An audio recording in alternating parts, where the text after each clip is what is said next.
Тоа е како навреда. Неубави зборови. Ги повредува сите, особено нас децата. Козата ти е бљак. Мајцата ти е како од прошли век.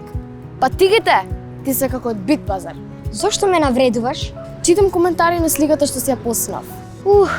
Јас мислев за мене се. Добро, како би било на овие луѓе кога би го прочитале истото за себе?